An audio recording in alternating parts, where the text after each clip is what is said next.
¿Cuántos pueden decir un fuerte gloria a Dios? ¡Gloria a Dios! Y un vivo aleluya. ¡Aleluya! Bueno, creo que tenemos una tarde de mucha bendición, amén. Yo estoy sintiendo la presencia del Señor. Iba a pedir que me presentaran esta tarde, pero con la alabanza que cantaba el David creo que no es necesario.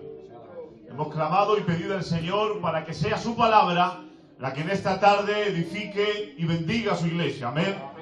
Porque yo, créanselo, vivo por la palabra.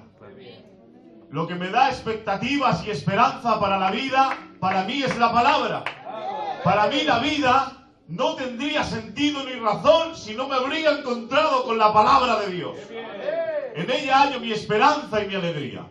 Y por eso en esta tarde quiero compartir algo con ustedes que les haga bien. Porque creo que aunque es sencillo el mensaje, nace de la voluntad de Dios para su pueblo. Amén. Bien, pues se encuentra muy rápido en el libro de Génesis capítulo 12, verso 2 y 3. Y dice así: y haré de ti una nación grande, y te bendeciré y engrandeceré tu nombre, y serás bendición.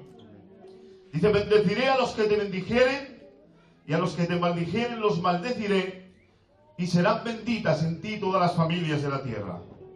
En el verso 22 de ese mismo libro, verso 18, dice, y en tu simiente serán benditas todas las simientes, todas las naciones, de la tierra. Amén. Yo creo que el tema a tocar en esta tarde está muy claro. El tema es la bendición. La bendición es algo que todos los creyentes, es una palabra, es una frase que usamos a diario, o deberíamos. Es algo que a diario en nuestras oraciones le pedimos a Dios que nos bendiga. Es algo que nos sentimos bendecidos por Dios. Es algo que rogamos a Dios para nuestra casa, para nuestra familia, para los que nos rodean. Es algo que en cada una de nuestras oraciones, sea en la oración que hacemos por la mañana al despertar, o en el culto o antes de dormir, siempre está la palabra bendición en medio de esas oraciones. Y por eso es algo que me hacía mucho bien cuando el Señor me daba este mensaje. Porque miren, ¿qué significa la palabra bendición? Según los diccionarios, en algunos que he leído, la palabra bendición viene a ser un beneficio, gozar del favor de Dios. Bien pueda ser de salud, de bienestar, de dinero, de protección. Pero el sentido primario es gozar del favor de Dios, ser beneficiados por Él. Eso es ser bendecido. Pero miren, en la Biblia encontramos dos formas de bendición, dos tipos de bendición principales. Encontramos claramente cuando Dios bendice al hombre, pero también encontramos cuando el hombre bendice a Dios. Pero aunque se usa la misma palabra, la palabra bendición, el sentido es totalmente diferente. El de cuando Dios bendice a que cuando el hombre bendice a Dios. ¿Por qué? Porque cuando el hombre bendice a Dios, ¿cómo podrá el hombre causarle algún beneficio a Dios? Cuando el hombre bendice a Dios, es una expresión de gratitud, de alabanza, de adoración. Cuando nosotros bendecimos los alimentos antes de comer, le estamos dando gracias a Dios por esos alimentos. Cuando bendecimos la Santa Cena del Señor, le estamos dando gracias a Dios por ese privilegio y honor que nos brinda de poder participar de su carne y de su sangre. Pero lo más importante para nosotros y en esta tarde es cuando Dios bendice al hombre. Y en este texto que acabo de leer, encontramos en la persona de Abraham la mayor bendición que se ha dado en la historia. No hay mayor bendiciones que las que Dios dio a Abraham. Jamás se han dado mayores bendiciones que estas. Ni se darán. La mayor bendición que se ha dado fue la que Dios dio al padre Abraham. Pero ahora bien, vamos a ir poco a poco. La primera bendición es: te bendeciré. En NBI dice: y serás bendición. Te bendeciré y serás de bendición. Mire, uno de los efectos de esa bendición, de esa protección de Dios, de ese beneficio, es algo que a mí me llamaba mucho la atención y me llenaba de gozo y alegría. Encontramos a Abraham debatiendo con Dios porque Dios iba a destruir Sodoma y Gomorra. Y Dios dice: le ocultaré a Abraham lo que voy a hacer. Y ahora Abraham empieza a regatear con Dios. Si habría 50, si habría 30, si habría 20, si habría 10. Es decir, si habría 10 justos, tú los destruirías. Se pone a regatear con Dios. Pero es que Abraham todavía no había entendido lo que era la bendición de Dios. Claramente, si habría 50 justos, yo no iba a destruir Sodoma y Gomorra. Claramente Dios también dice que si habría 10 tampoco la iba a destruir. Pero ¿saben qué les digo? Y el Señor me enseñaba que hay un justo en Sodoma y Gomorra, pero la bendición de Dios hace que aunque ha caído el castigo, Dios tiene que apartar a ese justo, porque Dios tampoco podía destruir Sodoma y Gomorra si había un justo en medio de su pueblo. Esa es la bendición de Dios. Dios no te destruirá con el injusto. Dios no te destruirá con el que practica pecado. La protección de Dios va para tu vida y para tu casa. Es por eso que vemos que cuando están deportados de Israel, de Jerusalén, hubo unos que fueron deportados. Y el rey Nabucodonosor eligió a lo mejor de allí, lo mejor de la casa de Israel. Ahora, yo mirando las Escrituras no lo entendía. ¿Cómo permite Dios que entre su pueblo se lleven a lo mejor? Los que guardan su palabra, los que viven en orden. ¿Cómo permite, Señor, que se lleven a estos? ¿Saben por qué Dios permitió que estos fueran deportados? Porque Dios había dicho a los profetas que iba a mandar un castigo sobre Israel. Pero Dios no podía mandar ese castigo si esos justos, esos que gozaban del favor de Dios, permanecían en Israel. Pero sin embargo miramos la Escritura y vemos que esos que han sido deportados mientras Israel está pasando hambres, calamidades, persecuciones, guerras, Sadrach, Mesach, Abednego, Daniel, en Babilonia, los pone Dios como principales de allí. A Nehemías, que está como copero de un rey. Es decir, vemos a un pueblo que no puede ser castigado si hay justos, porque esos justos gozan del favor de Dios. Pero mire, les digo otro caso y ya resumo todo esto. Este caso todos lo saben. José en la casa de Putifar, y la casa de Putifar prospera. José en la cárcel, y todo lo que hacía José en la cárcel prosperaba. José en palacio, y todo Egipto y todo el mundo conocido no muere de hambre. ¿Saben por qué? Porque este José gozaba de la bendición de Dios. Gozaba del favor de Dios. Y ahora voy a saltar el de te maldecirán, perdón, el que te maldijere será maldecido.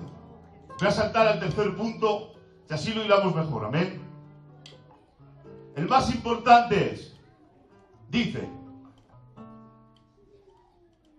y en tu simiente serán benditas todas las naciones de la tierra, amén. Dice, en tu simiente serán benditas todas las naciones de la tierra. Y yo les pregunto, ¿cuál es esa simiente? El libro de los Gálatas dice Pablo que la Escritura, preveyendo que Dios iba a salvar a todos los gentiles, dijo en tu simiente, no en tus simientes, dijo en tu simiente como hablando de uno, y no en tus simientes como hablando de muchos. Es decir, que la simiente que estaba hablando Abraham era uno. Ahora bien, ¿quién es la simiente?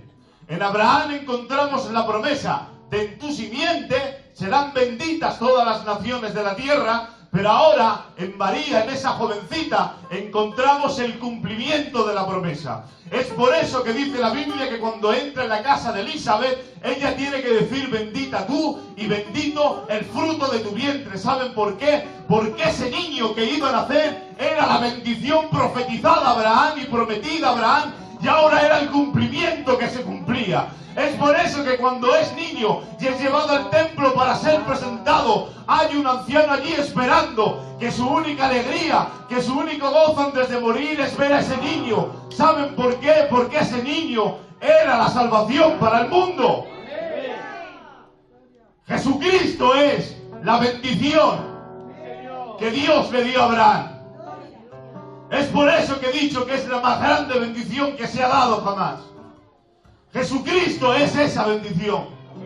Es por eso que Él es el único que se puede levantar y decir que el que esté cansado y cargado venga a mí, que yo le haré descansar. Él es el único que puede ir donde la mujer samaritana y decirle: si yo te diera del agua de beber que yo tengo, jamás tendrás más sed. Él es la bendición para el mundo. Es por eso que Él se levanta, dice la Biblia, en el último gran día de la fiesta de los tabernáculos. ¿Saben qué se hacía en ese gran día de la fiesta de los tabernáculos? Era conocida como la fiesta del agua. Dice que iban con unos cántaros hacia el templo, soltando y rociando agua por las calles y pronunciando salmos y alabando a Dios y diciendo: bendita el agua viva. Y es por eso que Él es el único que se puede levantar y decir: el que tenga sed, venga a mí y beba. Él es la solución para el mundo.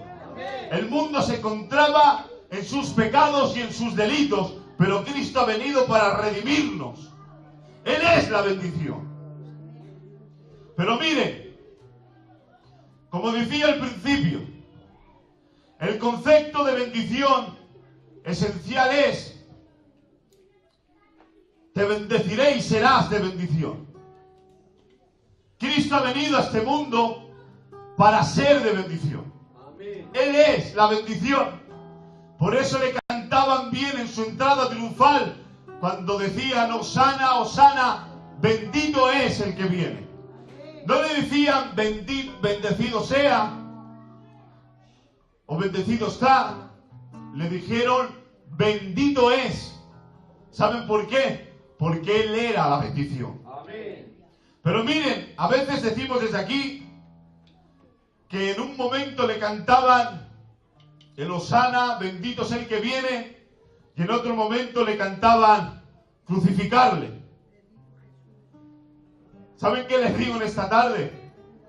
Que era necesario el Hosana, bendito es el que viene, pero también era necesario el crucificarle. Era tan necesario el bendito es el que viene, como también era necesario el crucificarle. ¿Saben por qué? Porque si Cristo no es crucificado, no hay bendición. Dice la Biblia que Él nos libró de la maldición de la ley. ¿Saben cómo nos libró? Hecho por nosotros maldición. Él llevó toda la carga de nuestros pecados para ser nuestra bendición. Esa es la bendición de Cristo. Y el concepto que nos enseña es ser bendecido para ser de bendición. ¿Y qué quiero decirle con esto? Que este es el propósito. Que no podemos vivir la iglesia del Señor proclamando que somos bendecidos y no ser de bendición para otros. Miren, la palabra evangelio quiere decir buenas nuevas. Buenas noticias. ¿Saben cuáles son esas buenas noticias? Anunciar que el hombre está condenado en sus pecados, pero que Cristo ha venido y ha muerto en la cruz del Calvario para pagar por tus pecados. Eso es ser de bendición. El que anuncia el evangelio es de bendición para la humanidad. Tenemos que empezar a crecer en este pensamiento, a seguir queriendo ser de bendición para quien te rodea. Miren, ayer estaba en una reunión por la noche en la iglesia de Zabala y el pastor Luis de Salamanca dijo una frase que me hacía mucho bien. Este hermano hablaba de Pablo y decía que Pablo había aprendido a soportar la aflicción. Pero que no solamente había aprendido a soportar la aflicción, sino que también Pablo había aprendido a sacar fruto de la aflicción. Que no solamente había aprendido a soportar la aflicción y a sacar fruto de la aflicción, sino que también Pablo había aprendido a tener gozo en medio de la aflicción. Y el Señor me recordaba esto mientras preparaba los apuntes esta tarde. Si queremos aprender a sacar fruto de la aflicción, a soportar la aflicción y a tener gozo en medio de la aflicción, tenemos que aprender a entender que el sentido a veces de la aflicción es ser de bendición. Es por eso que encontramos a José, que cuando él se da a conocer a sus hermanos que es él les consuela y les dice, tranquilos, que todo esto ocurrió para salvación de mucho pueblo. ¿Cómo es esto? Te han vendido como esclavo, te han metido en la cárcel, pero sin embargo José veía el beneficio, veía la bendición, veía la salvación que traía. ¿Y qué quiero decirle en esta tarde? Que a veces yo y usted tenemos que ver el esfuerzo, pero ver también el resultado. Amén. Que usted a veces con venir simplemente al culto nos es de bendición para todos. Que a veces, fíjense, hay gente que dice, ¿y por qué es necesario pasar aflicción? Pablo, en un momento había veces que decía, no os conté las aflicciones y las penas que pasemos para no meteros penas. En algunos cachos de la Biblia dice eso. Pero sin embargo, a los que estaban pasando aflicción, ¿sabes qué le decía? Somos compañeros en la aflicción. Yo también estoy pasando por eso. ¿Qué quiero decir? Que a veces todos pasamos por momentos que no tenemos buena salud, por escasez económica, pero ¿saben qué es ser de bendición en medio de la aflicción? Que usted, quizás con enfermedad, pero usted no deja de bajar las manos, no deja de adorar a Dios, y en ese momento usted me es de bendición, porque veo que aun en medio del problema no se rinde. Amén, amén. Así es como tenemos que ser de bendición. Simplemente no se rinda. Siga avanzando, peleando, luchando. Quizás a veces afligidos y golpeados. Pues déjeme decirle algo, que en ese momento, cuando usted está afligido y golpeado, es cuando su oración es más poderosa. Es cuando su alabanza tiene más beneficio.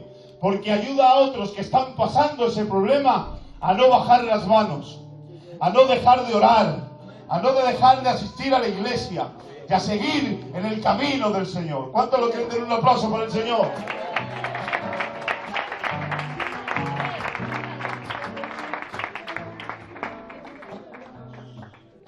Les dejo ya con esto.